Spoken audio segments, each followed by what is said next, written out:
नमस्कार, आप देख रहे हैं 4 PM और मैं हूं अभिषेक मिश्रा। देखिए, चिराग पासवान, मुकेश सहनी और प्रशांत किशोर, ये तीन नेता ऐसे हैं। तीनों की अपनी ताकत जरूर है, कुछ न कुछ ताकत है राजनीति में, अपनी साख तीनों ने बनाई है।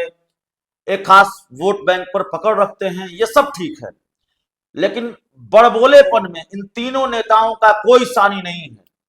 बड़बोलेपन में इन तीनों नेताओं में का शायद ही कोई मुकाबला कर पाए। अब बड़बोलापन चिराग पासवान का हो, बड़बोलापन मुकेश सहनी का हो और बड़बोलापन प्रशांत किशोर का हो। प्रशांत किशोर तो बड़बोलापन में मुकेश सहनी और चिराग पासवान से कोसों आगे हैं। क्योंकि प्रशांत किशोर सबसे आगे हैं, इसलिए पहला मौका प्रशांत किशोर को ही मिलना चाहिए। प्रशांत किशोर पर ही पहले बात होनी चाहिए। प्रशांत किशोर बड़बोलेपन में कितने आगे हैं, उसके कई उदाहरण हम आपको बताने जा रहे हैं। बयान सुनाने की जरूरत नहीं है, बयान आपने खूब सुना होगा, सोशल मीडिया पर उनके वीडियो चलते रहते हैं और वहां उनका बड़बोलापन दिखता है।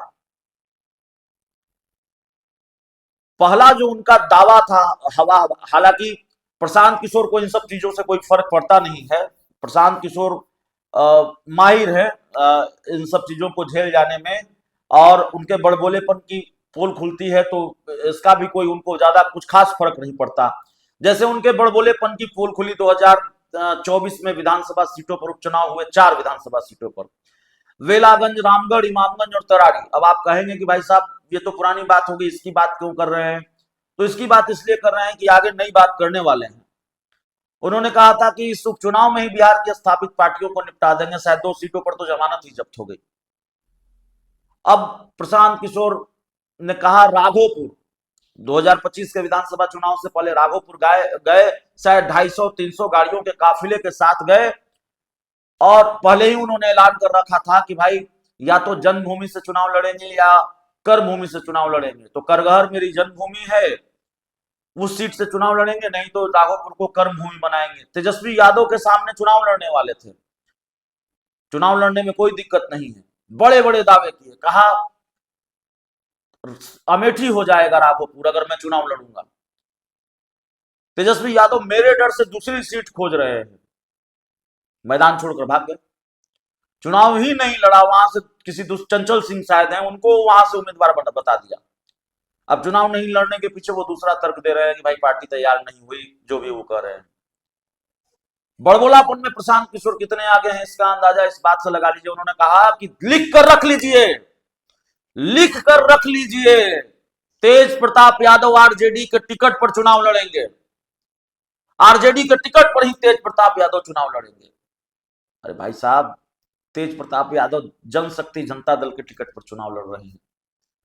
अब कहने को प्रशांत किशोर यह भी कह सकते हैं कि मैंने कह दिया था पहले ही कि तेज प्रताप यादव आरजेडी के टिकट पर चुनाव लड़ेंगे, इसलिए तेजस्वी यादव ने उनको नहीं लड़ाया, इसलिए तेज प्रताप यादव को अपनी पार्टी बनाकर लड़नी पड़ रही है। तो प्रशांत किशोर हैं, कुछ भी कह सकते हैं। 29 सितंबर को प्रेस कॉन्फ्रेंस की, क्या कहा उस 29 सितंबर की प्रेस कॉन्फ्रेंस में? कहा मेरे पास अशोक चौधरी के खिलाफ, बिहार सरकार के मंत्री अशोक चौधरी के खिलाफ 500 करोड़ के सबूतों का पिटारा आ गया है, और अगर अशोक चौधरी 7 दिनों के अंदर, पहले 5 दिन कहा फिर 7 दिन कहा उसी प्रेस कॉन्फ्रेंस में, 7 दिनों के अंदर अगर अशोक चौधरी 100 करोड़ की मानहानि का नोटिस लिखित में वापस नहीं लेते हैं तो मैं 500 करोड़ के उस सबूत का खुलासा करूंगा। अब आप 29 सितंबर और आज की तारीख जोड़ लीजिए, कितने दिन हो गए।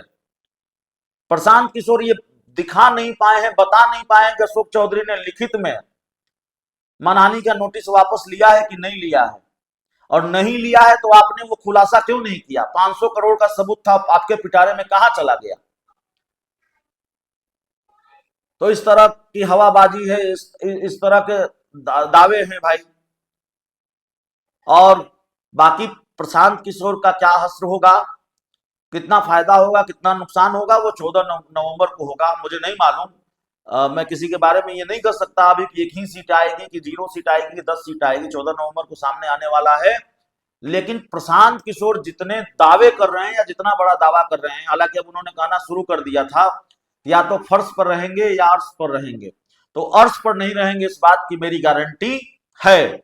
ये कहा जा सकता है कि अर्श पर प्रशांत किशोर चुनाव नतीजों के बाद नहीं रहेंगे। अब वो फर्श की तरफ कितना लुढ़केंगे ये 14 नवंबर को पता चलेगा। अब एक दूसरे बड़े नेता हैं मुकेश सहनी, ताकत भी है, कोई अंदाजा, कोई दिक्कत नहीं है ये स्वीकार करने में। अपने वोट बैंक पर पकड़ रखते हैं और जिस समाज से आते हैं उस समाज के अभी सबसे बड़े नेता हैं। कोई दूसरा नेता उनके समाज का, उनके कद का अभी खड़ा नहीं हो पाया है।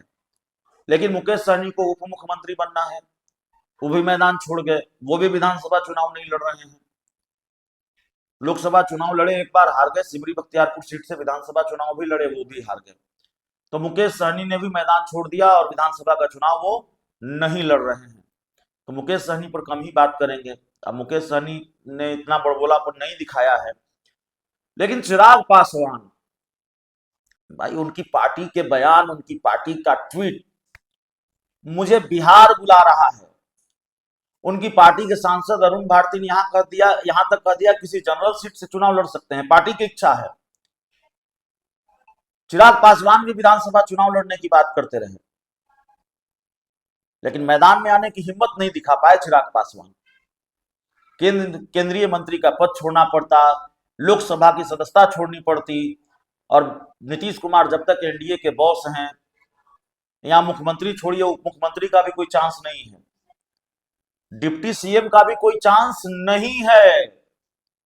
नीतीश कुमार के रहते चिराग पासवान को डिप्टी सीएम बनाया जाए या उनकी पार्टी के किसी को डिप्टी सीएम बनाया जाए बहुमत आने की स्थिति में भी इसकी उम्मीद भी कम ही नजर आती है।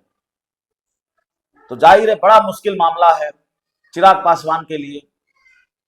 तो चुनाव लड़ने को कहा, उनकी पार्टी जनरल सीट पर चुनाव लड़ने की बात करे, चिराग पासवान लड़ेंगे, बिहार बुला रहा है, पोस्टर लगाए गए भाई सीएम बनेंगे, या उनको सीएम की तरफ प्रोजेक्ट किया गया। लेकिन जब विधानसभा चुनाव लड़ने की बारी आई, चिराग पासवान ने मैदान छोड़ दिया, वो चुनाव लड़ने की हिम्मत नहीं दिखा पाए। तो ये तीन नेता हैं, मुकेश सहनी, चिराग पासवान, प्रशांत किशोर। बड़बोलेपन में इनका कोई सानी नहीं है, और बड़बोलेपन में सबसे आगे नंबर आता है प्रशांत किशोर का, फिर नंबर आता है चिराग पासवान का। मुकेश सहनी उन्होंने थोड़ा कम बड़बोलापन दिखाया, डिप्टी सीएम की बात करते रहे। लेकिन भाई डिप्टी सीएम आपको बनना है तो विधानसभा का चुनाव लड़ना चाहिए, पिछले दरवाजे से डिप्टी सीएम को बनना चाहते हैं। तो जाहिर है ये आरोप उन पर लगेगा, ये मैं नहीं कह रहा हूं, हो सकता है उन पर उनके राजनीतिक विरोधी कहें कि भाई आप पिछले दरवाजे से डिप्टी सीएम क्यों बनना चाहते हैं। बहुत बहुत धन्यवाद।